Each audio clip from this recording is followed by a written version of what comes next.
एक घर में सिर्फ एक फेज से आराम से काम चल जाता है, लेकिन फैक्ट्री और बड़े इंडस्ट्रियल प्लांट में 3 फेज की जरूरत क्यों पड़ती है? आज 3D में समझते हैं सिंगल फेज और 3 फेज के बीच असली अंतर। सिंगल फेज में सिर्फ एक एसी वेव होती है, यानी एक फेज और एक न्यूट्रल से पूरी सप्लाई दी जाती है।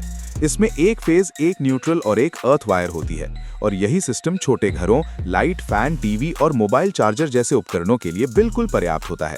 लेकिन जैसे ही पावर की जरूरत पड़ती है, वहां 3 फेज सिस्टम काम आता है। 3 फेज में 3 अलग-अलग एसी वेव होती हैं जो 120 डिग्री के अंतर से चलती हैं, और इन्हें आर, वाई और बी फेज कहा जाता है।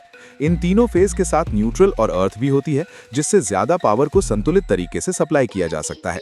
3 फेज सिस्टम भारी मोटर, लिफ्ट और इंडस्ट्रियल मशीनों को स्मूथ और लगातार पावर देता है, जिससे मोटर ज्यादा झटके के बिना चलती है। पावर आउटपुट की बात करें तो 3 फेज में पावर ज्यादा और स्थिर मिलती है, इसलिए बड़े लोड के लिए यही सिस्टम जरूरी होता है। एफिशिएंसी के मामले में भी 3 फेज ज्यादा एफिशिएंट और कम लॉस वाली सप्लाई देता है। सिंगल फेज में अगर लोड ज्यादा हो जाए तो वोल्टेज ड्रॉप हो सकता है, लेकिन 3 फेज में लोड को तीनों फेज में बराबर बांटकर बैलेंस किया जा सकता है।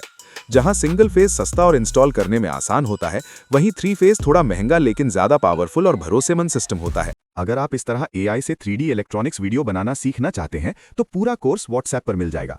व्हाट्सएप पर यस लिखिए, मैं आपको सारी डिटेल्स दे दूंगा। अब आप साफ समझ गए कि सिंगल फेज और 3 फेज में क्या अंतर है और किस जगह कौन सा सिस्टम इस्तेमाल होता है। अगर आप ऐसे ही 3D में इलेक्ट्रिकल और पावर सिस्टम को आसान और मजेदार तरीके से सीखना चाहते हैं तो ज़रीफ इलेक्ट्रिशियन की लैब को अभी सब्सक्राइब करो।